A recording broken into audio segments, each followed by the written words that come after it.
এবার এই আগুনে অনেক মানুষ জ্বলবে।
আবে কানা নাকি দেখে যেতে পারিস না?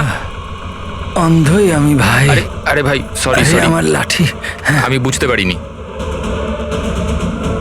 আপনার এইভাবে বাইরে বেরোনো উচিত নয়, আপনার আঘাত লেগে যেতে পারে তো। ক্ষমা করবেন, আমায় আর একটু সচেতন হতে হবে। ঠিক আছে ঠিক আছে, সাবধানে যাবেন। আগে আগে। আপনি যেতে পারবেন না, আমি ছেড়ে দিয়ে আসবো। না না, আমি চলে যাব। ঠিক আছে। Thank you.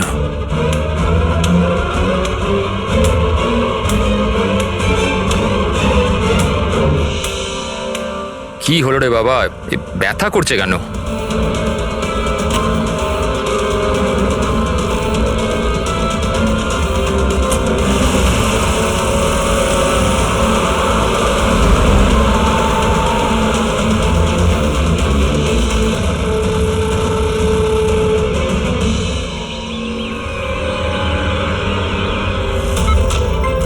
কিচ্ছু হবে না, কিচ্ছু হবে না তোমার। তুমি তুমি তুমি স্থির থাকো। পা ধরো, পা ধরো। Doctor injection fast, quick. Doctor injection দাও তাড়াতাড়ি।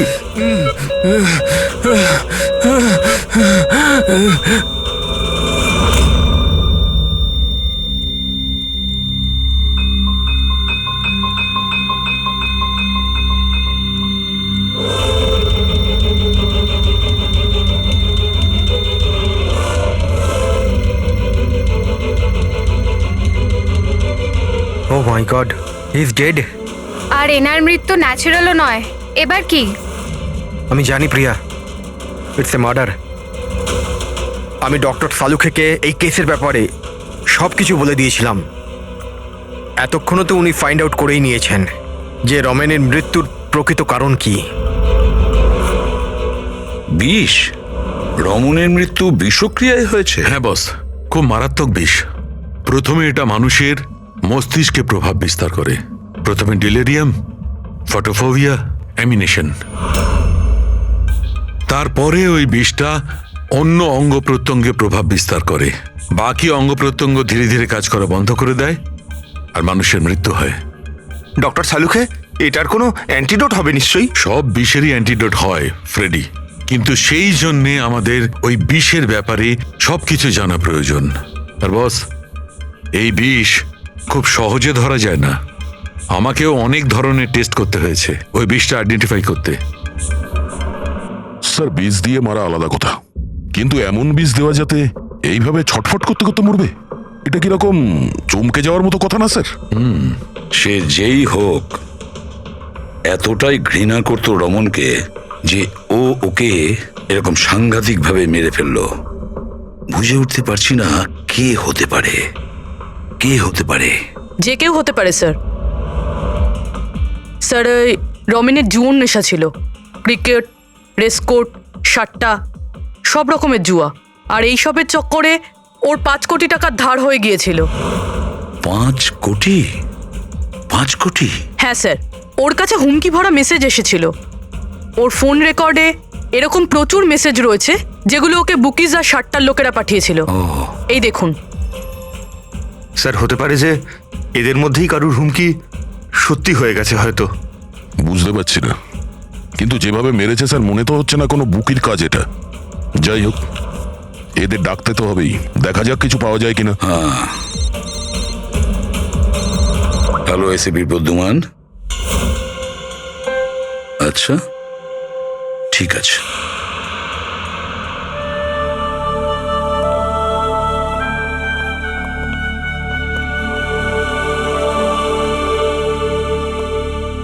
আপনি রমেনের খুড়তুতো ভাই হিতেন। হিতেন, কেউ রমনকে খুন করে দিয়েছে। কি মনে হচ্ছে আপনার, কে করেছে? আমি জানি না স্যার। স্যার, খারাপ কাজের খারাপ পরিণাম, একদিন না একদিন তো এটা হতোই। এবার কে করলো, কিভাবে করলো সেটা তো জানি না স্যার, কিন্তু এতজনের সাথে শত্রুতা, এত টাকা ধার, ওদের মধ্যে কেউই হয়তো। স্যার, আচ্ছা, আপনি ছাড়া পরিবারে আর এর কে কে আছে? মা আছে ওর, কিন্তু এখন উনি কোথায় আছেন সেটা আমি জানি না।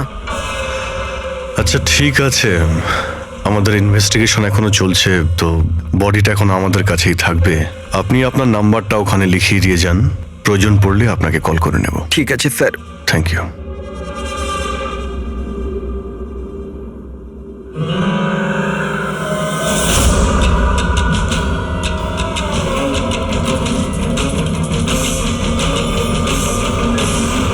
মনে হচ্ছে এতটা দুঃখ পাইনি যেটাও দেখাচ্ছে।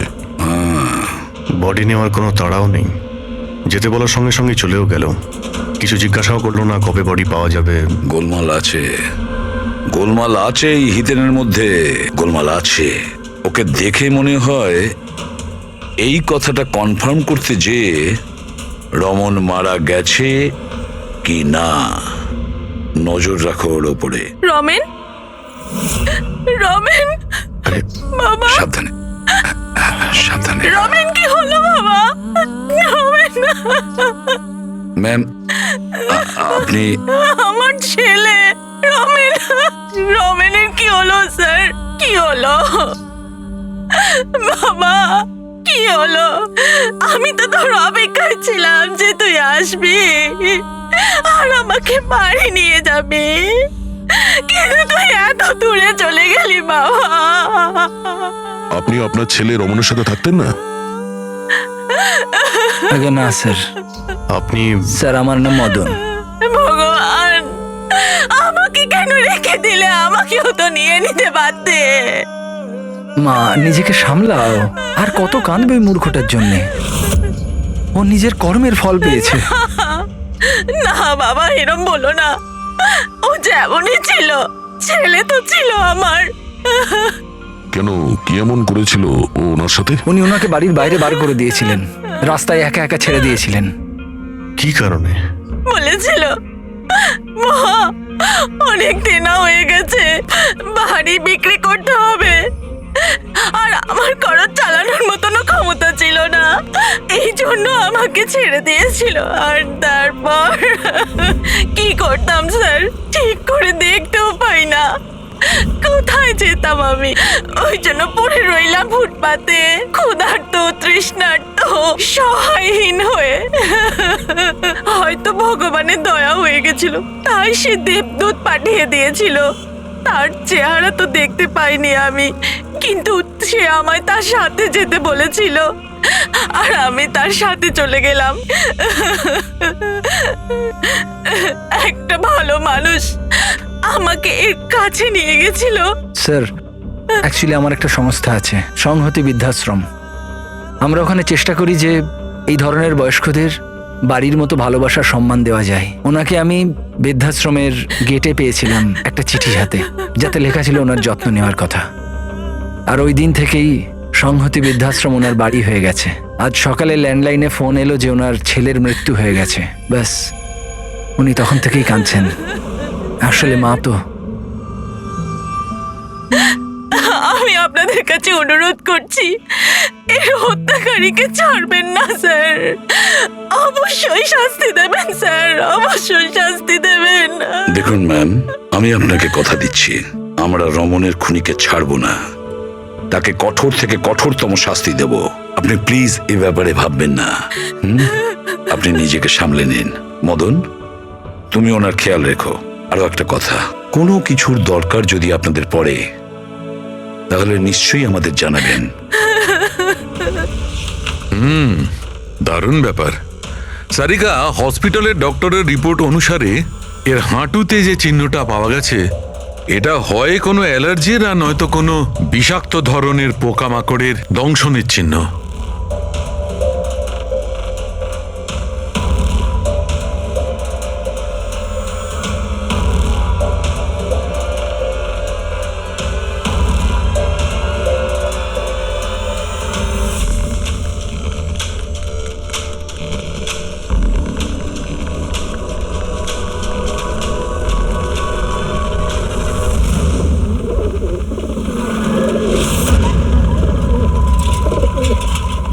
স্যার, এই হিতেনের হাবভাব কিন্তু ভালো ঠেকছে না।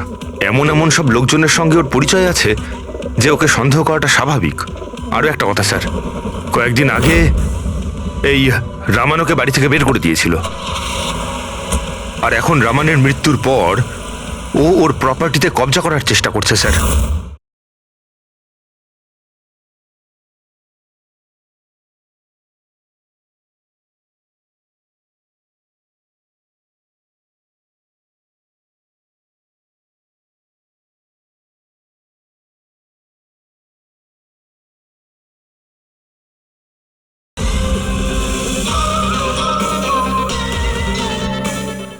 স্যার, 1 মিনিট এদিকে আসবেন প্লিজ।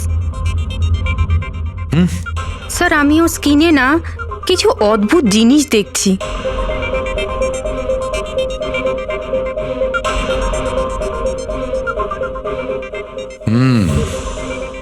সারিকা, এই যে অদ্ভুত জিনিসটা দেখতে পাওয়া যাচ্ছে, আসলে এটা প্যারাফিন। প্যারাফিন? আরে, তার মানে ওই বিষটা ওর থাইতে ইনজেক্ট করা হয়েছিল? করা হয়েছে, ওই বিষটা এর থাইতেই ইনজেক্ট করা হয়েছে। তাহলে মোম কোথা থেকে এলো? মোম কোথা থেকে এলো? সারিকা, এইখান দিয়ে খুনি বিষ ইনজেক্ট করেছে। আসলে এই বিষটা মোম দিয়ে, প্যারাফিন দিয়ে কোটেড ছিল। এই জন্যে এর চামড়াতেও আর এর রক্ততেও প্যারাফিন পাওয়া গেছে। কারণ খুনি চায়নি যে এই বিষটাও শরীরে গিয়ে খুব শিগগিরই কাজ শুরু করুক, সেই জন্য ও এটাকে কোট করে দিয়েছে। আর এই যে বিষটা এসকামাইন, এটা একটা বায়ো পয়জন, জৈবিক বিষ। খুনি সেটা মোম দিয়ে কোট করেছে, এর শরীরে ইনজেক্ট করেছে, আর তারপর মোমটা এর শরীরের উত্তাপে গলতে শুরু করে দিয়েছে, আর বিষটা এর শরীরের মধ্যে গিয়ে নিজের কাজ শুরু করে দিয়েছে। তার মানে এই বিষটা কোনো লিকুইড ফর্মে নয়, বরং প্যালেট মানে ছোট গুলির আকারে এর শরীরে প্রবেশ করানো হয়েছিল। এক্স্যাক্টলি।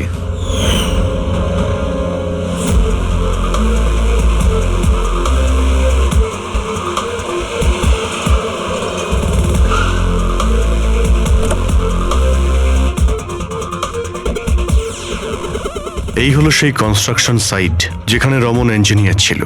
ওর কলিগেরা বলছিল যে এখান থেকে বেরোনোর পরে ওর পায়ে একটু সমস্যা হয়েছিল। কিন্তু এখানে যে সমস্ত ওয়ার্কার্সরা কাজ করে, ওরা বলল যে যতক্ষণ কনস্ট্রাকশন সাইটে ছিল ততক্ষণও ঠিক ছিল। তার মানে যা কিছু ঘটেছে কনস্ট্রাকশন সাইট থেকে বেরিয়ে এসে ঘটেছে, তার মানে এখানেই হয়েছে।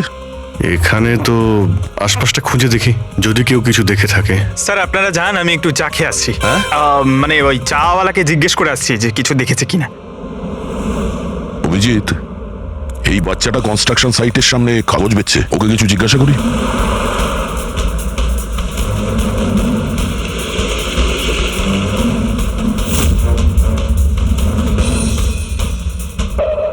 কি নাম বাবা তোমার? চুটকি। ছুটকি।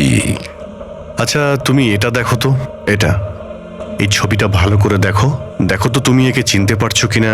হ্যাঁ, এই লোকটা তো আমার কাছ থেকে খবর কাগজ কিন্তু 3 দিন ধরে আসছে না। তাহলে 3 দিন আগে তুমি এই আঙ্কেলকে এখানে দেখেছিলে? হ্যাঁ, একটা লোকের সঙ্গে ধাক্কা খেয়েছিল, ওনার চোটও লেগেছিল।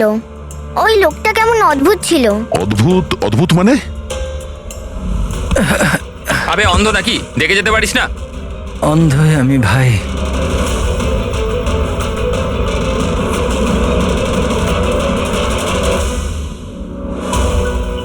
এ কি হলো ভাই, এত ব্যথা হচ্ছে কেন?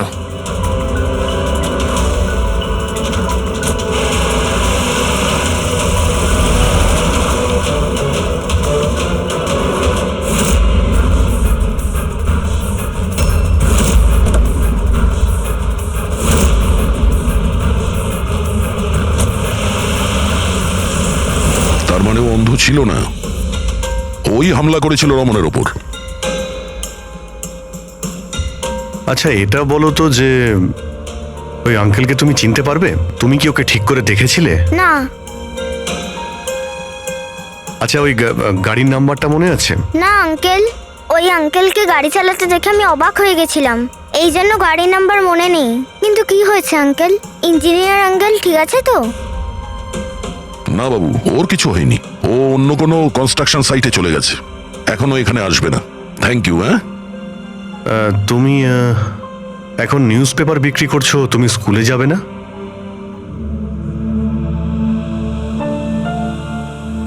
কি ব্যাপার? হ্যাঁ, স্কুল তো যাওয়া উচিত। আর তুমি তো খুবই ইন্টেলিজেন্ট মেয়ে, অ্যাকচুয়ালি প্রত্যেক বাচ্চারই স্কুলে যাওয়া উচিত, আর তোমারও যাওয়া উচিত। কিন্তু স্কুল যাওয়ার জন্য অনেক টাকা দরকার না আঙ্কেল? আমার কাছে টাকা নেই। বাবু যদি তোমার পয়সা দিতে না হয় তাহলে তুমি স্কুলে যাবে? হ্যাঁ আঙ্কেল, আমি নিশ্চয়ই যাব, আমার পড়তে খুব ভালো লাগে।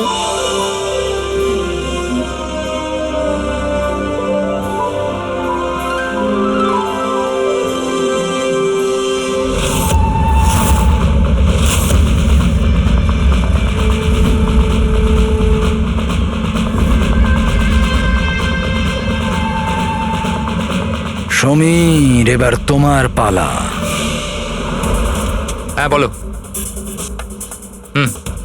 ভাই তুমি একবারে বুঝতে পারো না নাকি? দেখো আমি তোমায় আগেই বলেছি, তুমি যা খুশি করো, আমি ওই ফালতু জায়গার জন্য একটা টাকাও খরচ করব না।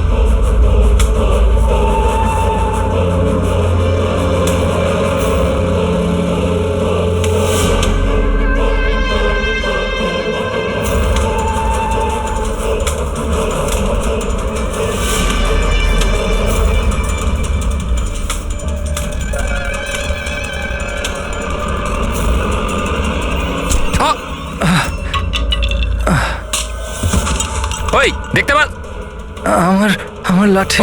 Sorry sorry sorry sorry sorry I am sorry এই তো লাঠি। I am sorry, extremely sorry. আপনার কোথাও লাগেনি তো? আপনি ঠিক আছেন তো? আমি আপনাকে কোথাও ছেড়ে দিই? না না, আমি ঠিক আছি, আমি চলে যাব। আপনি আপনি ঠিক আছেন তো? হ্যাঁ আমি আমি আমি আমি ঠিক আছি।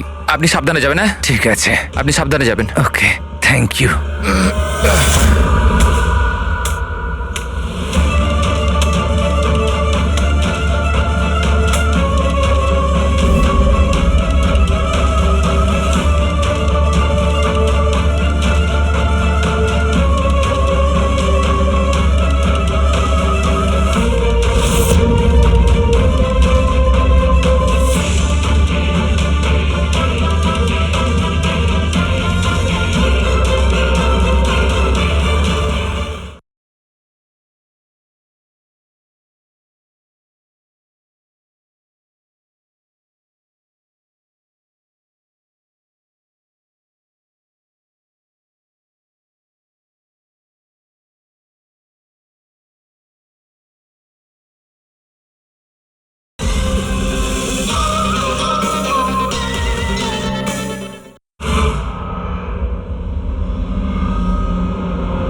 শাহরুখে, কি জানতে পারলে?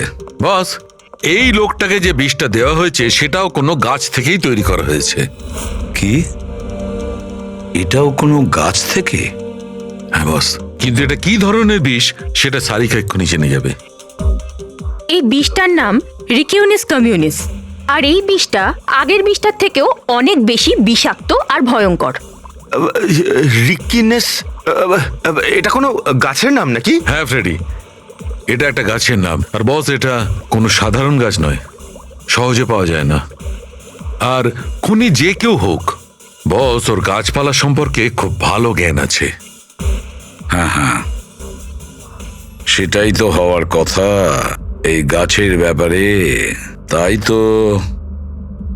কিন্তু স্যার, এই খুনটার কারণ কি হতে পারে? আমরা তো রামানের খুনের কারণ জানি না, সমীরেরও না, আর দূর দূর পর্যন্ত এদের নিজেদের মধ্যে কোনো সম্পর্কও ছিল না।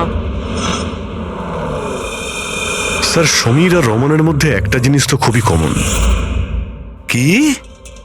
মাই গড, তাহলে এটাই সেই সূত্র যেটা সমীর আর রমনকে যুক্ত করে? তাহলে কি দুজনে একই ভুল করেছে?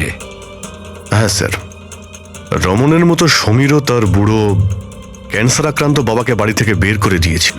ওদের ব্যাপারে জিজ্ঞাসাবাদ করতে গিয়ে আমাদের এমন একজনের সঙ্গে আলাপ হয়, যিনি সমীরের বাবাকে খুঁজতে সাহায্য করলেন আর এই কেসটার একটা দিকও খুলে দিলেন।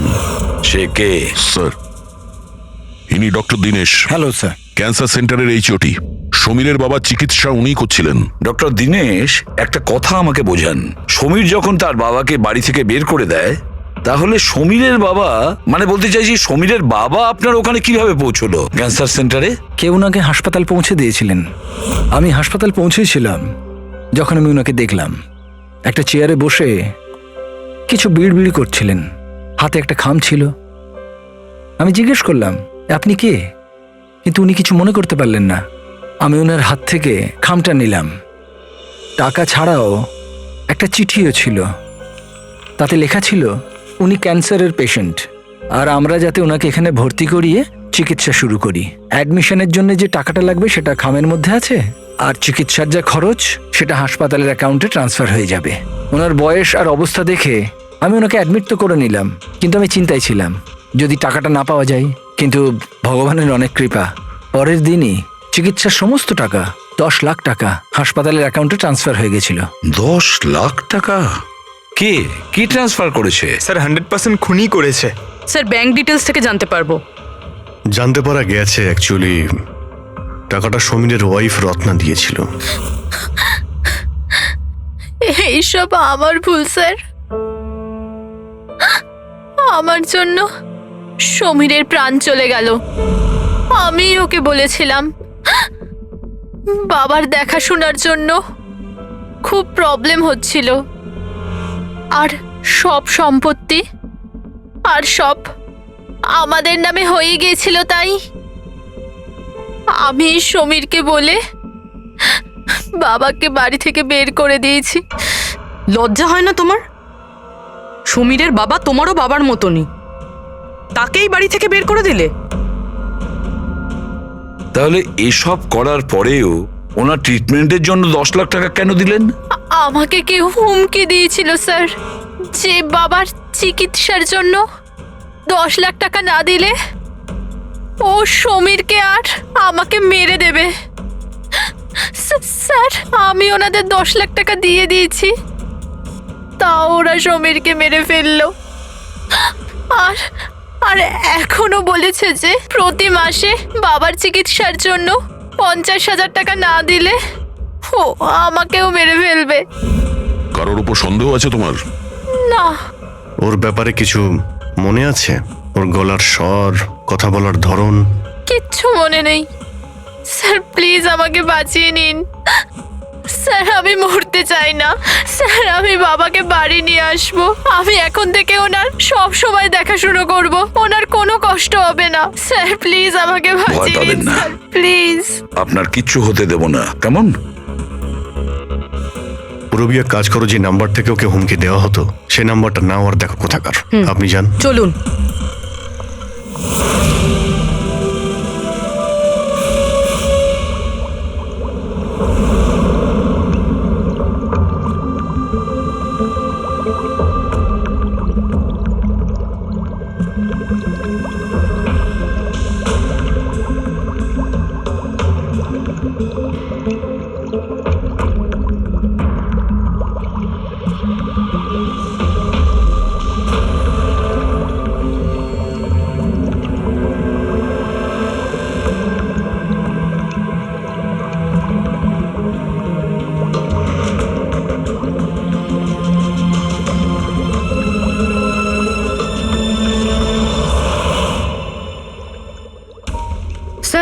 এতগুলো অ্যান্টিডোটস বানিয়েছি, কিন্তু এটার কি নিশ্চয়তা আছে যে খুনি এর মধ্যেই কোনো একটা বিষ ব্যবহার করবে?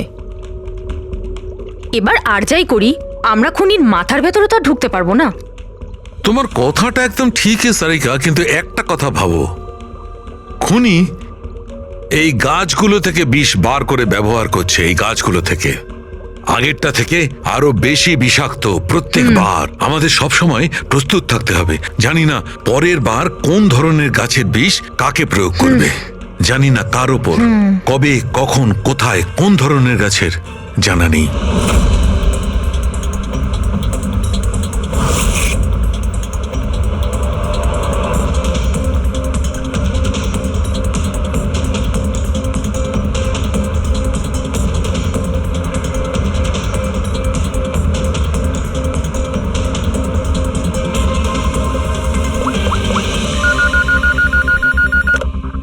হ্যালো।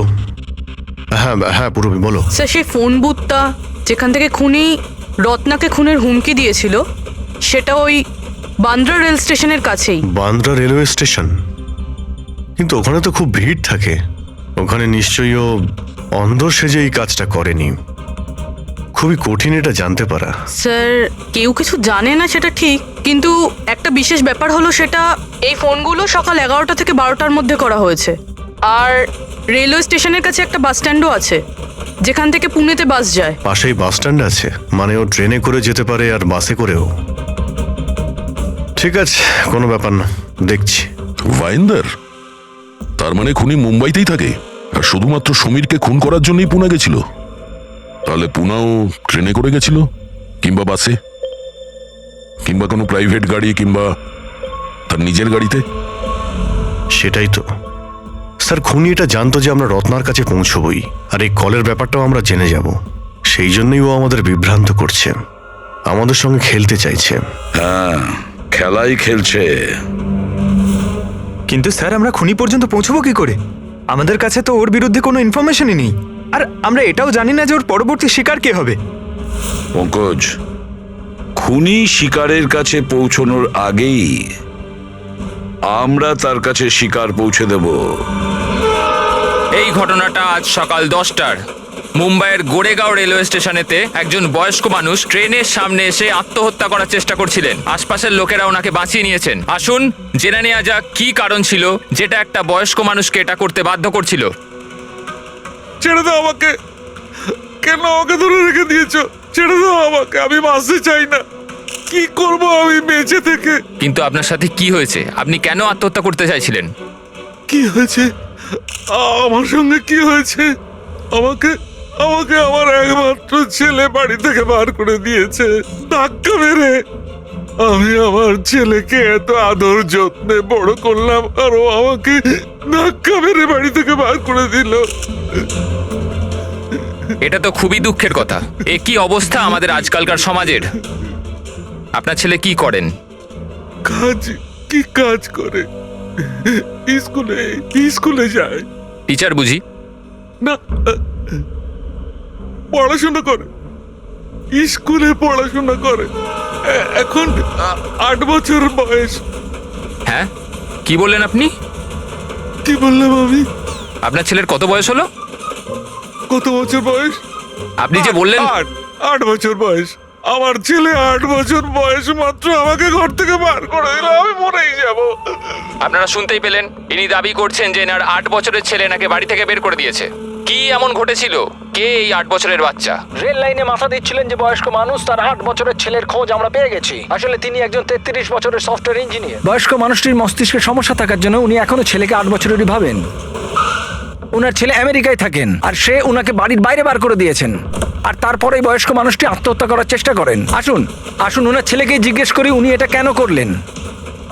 Sir, 1 minute. স্যার, একটা প্রশ্ন ছিল। স্যার, এটা কি সত্যি খবর যে আপনি আপনার বাবাকে বাড়ি থেকে বার করে দিয়েছিলেন? হ্যাঁ, এটা সত্যি। স্যার আপনি এটা কেন করলেন? আপনার কি এটা একদম খারাপ লাগলো না? হ্যাঁ, বার করেছি আমি, আর খারাপও লাগেনি। আপনি চেনেন ওনাকে? আপনি কখনো সহ্য করেছেন? ওনার অ্যালজাইমার আছে, ওনাকে সামলাতে সামলাতে পাগল হয়ে যাচ্ছি আমি। আমার একটা নিজস্ব জীবন আছে, আমার ওয়াইফ আছে, বাচ্চা আছে। কি করব আমি? আরে কতদিন ধরে টাকা খরচা করে ওনার ট্রিটমেন্ট করাবো আমি, আর কিচ্ছু নেই আমার কাছে। কি করে ট্রিটমেন্ট করাবো ওনার আমি? আরে আমাদের পেছন ছাড়ো তুমি, এখান থেকে দূরে কোথাও চলে যাও। বিরক্ত হয়ে গেছে আমি তোমার থেকে। এই নাটক দেখার জন্য এখানে দাঁড় করিয়ে রেখেছো, এবার আনন্দ পেয়েছো তো? চলে যাও এখান থেকে। Sir sir sir sir sir sir, আপনিও তো কখনো ছোট ছিলেন। ইনি আপনাকে পড়াশোনা শিখে বড় করলেন, আপনাকে মানুষ করলেন, আর আপনি ওনাকে বাড়ির বাইরে বার করে দিলেন। ভালোবাসা উতলে পড়ছে? হ্যাঁ, যা যা তুলে নিয়ে যা, যা। মাথা খারাপ করো না আমার। তোমার যা করা ছিল তুমি করে নিয়েছো এখানে ডেকে আমাকে। শান্তি পেয়েছো তো? টাকা কামিয়েছো? যাও এখান থেকে। তাহলে দেখলেন আপনারা কিভাবে একজন ছেলে তার বাবাকে বাড়ির বাইরে বার করে দিলেন। এবার এই বয়স্ক মানুষটি কোথায় যাবেন? কার ভরসায় বাঁচবেন? ইনি এনার সারা জীবনের পুঁজি ছেলের ওপর খরচ করেছেন, আর সেই ছেলেই আজকে এনাকে বাড়ির বাইরে বার করে দিয়েছেন।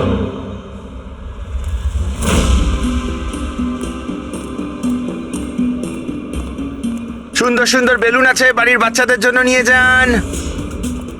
বেলুনওয়ালা এসে গেছে, বেলুনওয়ালা। এই যে ম্যাডাম, বেলুন বেলুন নিয়ে নিন, নিয়ে যান। হ্যালো, বেলুন বলবেন, বেলুনওয়ালা। বেলুন বেলুন নিয়ে যান, বেলুন। বেলুন নেবে নাকি বাবা? বেলুন নিয়ে যাও। নেবে বেলুন? বেলুন বেলুনওয়ালা, বেলুন বেলুন নিয়ে যান।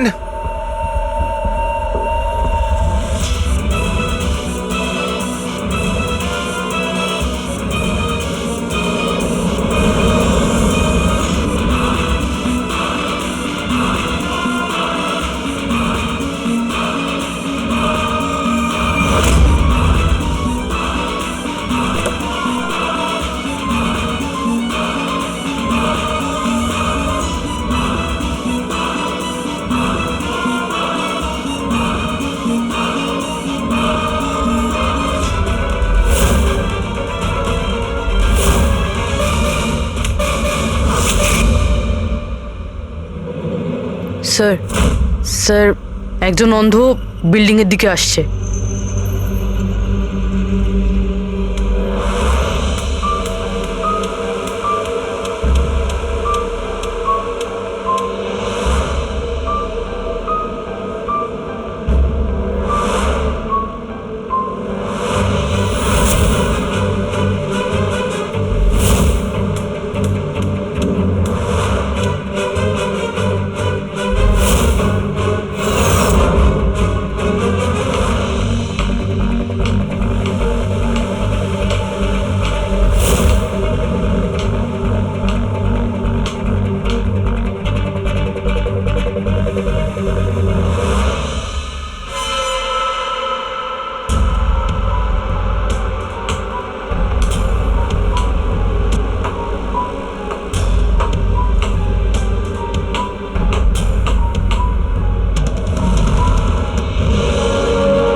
এতগুলো লোক? হ্যাঁ তাই তো।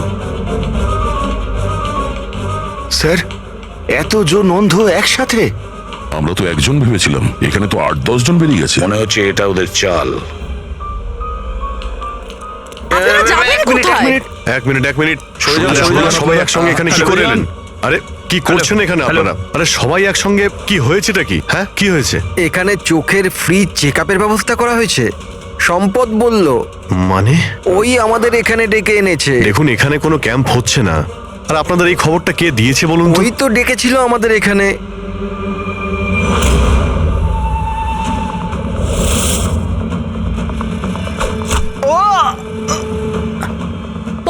পঙ্কজ, পঙ্কজ, পঙ্কজ, পঙ্কজ, আরে ওই তো, ধরো ওকে। চলো পঙ্কজ, পঙ্কজ।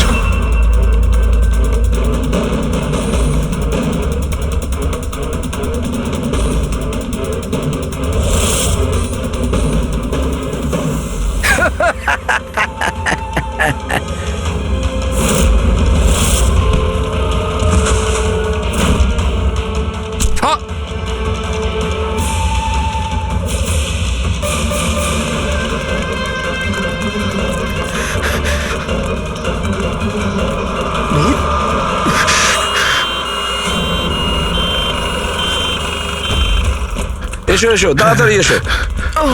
পঙ্কজ তোর কিচ্ছু হবে না। কিচ্ছু হবে না। পঙ্কজ একে অ্যাম্বুলেন্সে নিয়ে যাও।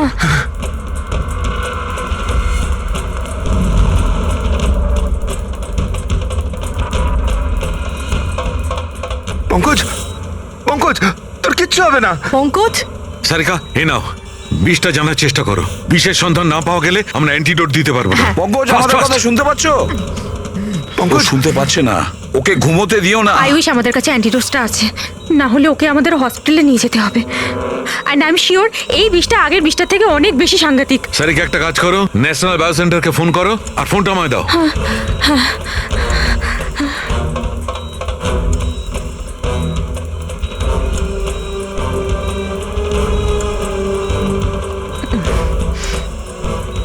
Pankaj don't worry Pankaj.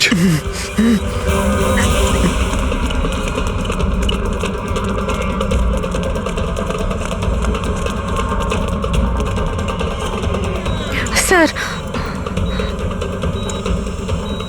O my God, এটা হতে পারে না। বস ওর তো বিষটাই পাল্টে দিয়েছে। কিন্তু স্যার আমাদের কাছে এতগুলো অ্যান্টিডোটস আছে, একটা তো অন্তত কাজ করবে। কোনো কাজ করবে না বস, এটা গাছের বিষই নয়, ও বিষটা পাল্টে দিয়েছে। এবার কি হবে সালুকে? কিছু একটা করো। পঙ্কজ পঙ্কজ কিপ ব্রিদিং, সব ঠিক হয়ে যাবে। হ্যাঁ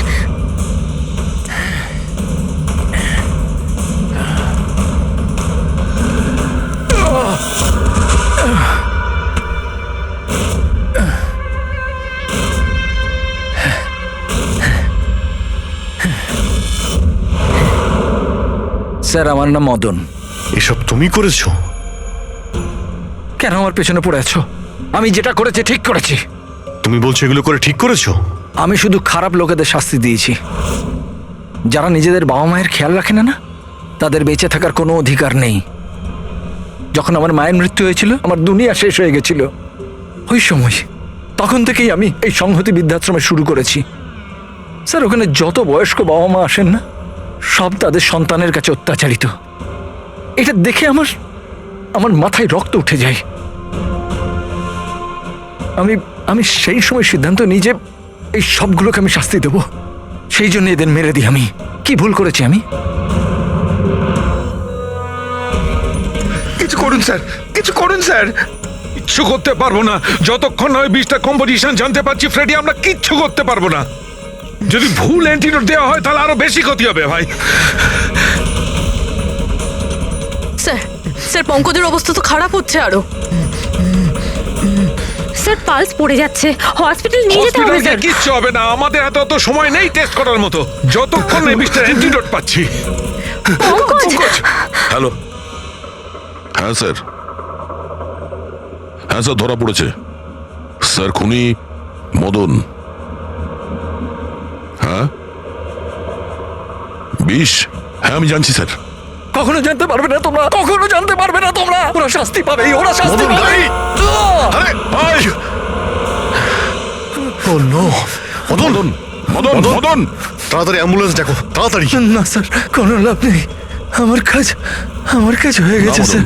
মেনে নিচ্ছি তুমি ওদের সাথে যা কিছু করেছো ঠিক করেছো, কিন্তু তুমি যাকে ওই বিষটা দিয়েছো ও নির্দোষ, ও নিরপরাধী, ও কিচ্ছু করেনি। ওই বিষটা কি বলো?